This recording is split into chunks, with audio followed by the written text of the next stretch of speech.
On Monday, President Trump made a rare appearance on the West Coast as wildfires continue to ravage much of California and parts of Oregon and Washington state. But during a roundtable in Sacramento, he pushed back on climate science. Here's that exchange.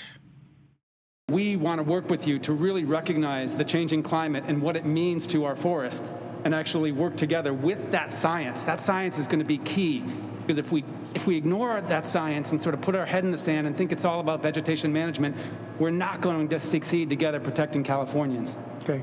It'll start getting cooler. You just watch. I wish science agreed with you. Hey, well, I don't think science knows, actually. For more on the subject of climate change denial, I want to bring back in our Jeff Biradelli.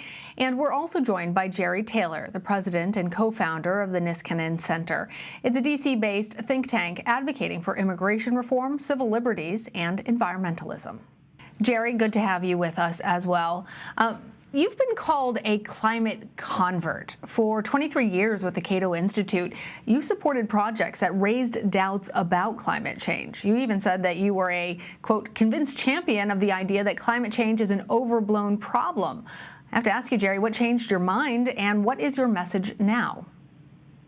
Well, the epiphany didn't occur immediately, but it was a process of time.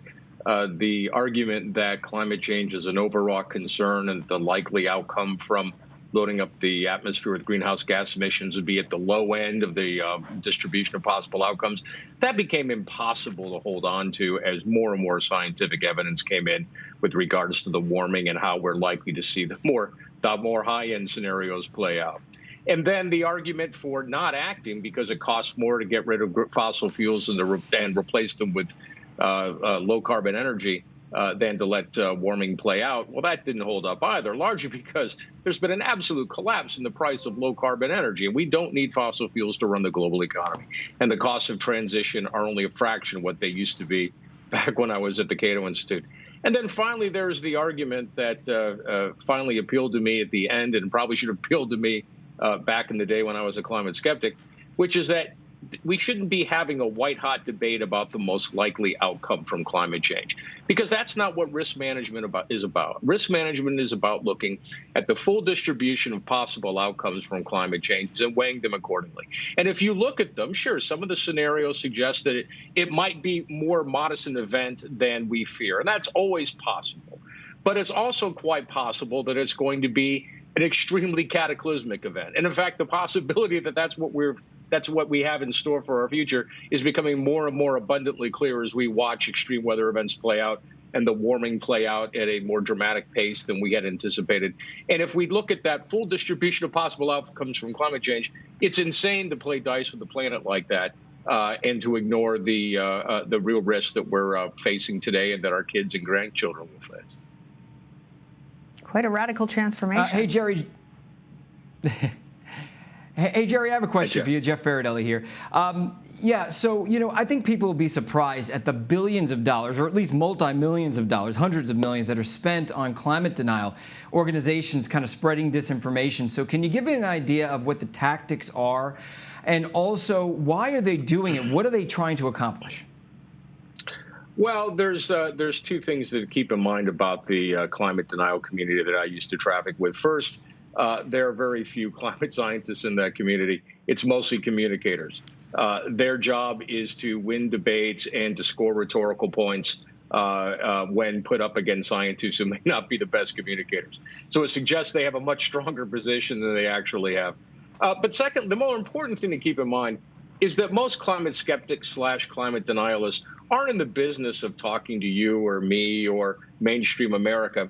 They're in the business of talking to the hard right of the Republican Party and cementing climate denialism into the identity of conservative America. In other words, to make the case that you can't be a conservative if you accept mainstream climate science. And if you want to do something about the risks of, with regards to climate change, you are embracing socialism. And to make this a part of right-wing tribal identity. It wasn't that way when I started at the Cato Institute in 1991, but it has become that today. And that's because of the hard work of the climate skeptic community. I mean, it used to be Newt Gingrich would go on national television and talk about the fact that climate change is real and we had to do something about it. He sat on a sofa with Nancy Pelosi in a TV ad calling for a cap and trade bill. I mean, it wasn't always the case that the right wing of the Republican Party was so hostile to mainstream climate science. But that is the fruits of what the climate denialist community have accomplished over the course of time. Well, Jerry, as we saw, President Trump this week said, quote, "I don't think science knows." He's called climate change a hoax and says it has nothing to do with the fires in the West. What's your message to the president and others who continue to espouse these beliefs? If you look at the 11,000 or so peer-reviewed essays that have been published on climate change over the course of the past couple of decades, you'll find all 11 papers that hold the position the president offered. I mean, to be skeptical of climate science today is to be skeptical of the Pythagorean theorem and to say, well, it's just a theory. Well, you know, if the mainstream climate science is as far off as Donald Trump argues, then mainstream atmospheric physics is premised on a whole bunch of hooey. I mean, we know that if we put greenhouse gases into the atmosphere, it'll warm the planet. And if that doesn't follow, then everything we know about physics is in question. Jerry, you have a tremendous amount of insight to what's going on the right and amongst libertarians as well. So do you see a path forward? Is there a way for Democrats and Republicans and independents to come together on climate policy? I think so. I think there's three promising avenues for thinking that the conservative movement might come around to this. First of all, the Republican Party has always been the party of business. It's nothing else if not that. It's been a lot of things over time, but that's been the common denominator. Well, the fossil fuel industry is rapidly disappearing and it's being replaced with green energy. When the time comes that the green energy community dominates the energy sector, you're going to start seeing a lot of Republicans talking like Al Gore, right? Because that's in their interest. This is a business now that they are going to be interested in supporting. So that's, in the long run, I think the evolution of the business community is going to bring the GOP along. May not be quick enough, but it's still, I think, something to keep an eye on. Secondly, the Republican Party is increasingly incapable of competing in suburban America today. And if you want to appeal to that vote, coming clean on climate change and losing the denialism is probably a pretty good idea. It's a heck of a signal that you're not part of the old GOP if you want to compete for the college-educated votes that you're bleeding out today. And then finally, I think the COVID-19 experience is a wake-up call. Climate change is the same thing we're going through this pandemic, except it's occurring in slow motion. And there is no vaccine for it. There is only mitigation. So I think that the price we pay when we ignore science, when we ignore experts, we ignore the things we can see with our own eyes around us on a daily basis, and to believe things we wish were true rather than what are objectively true. Well, we know the wages we pay when we go down that road. We're paying them right now this summer and fall because of the pandemic.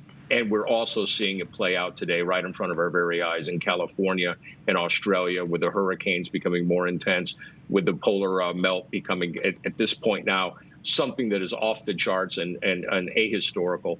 I think that America, one of the consequences of the COVID-19 panic is that we're going to wake up from a bit of this and take climate science a bit more seriously.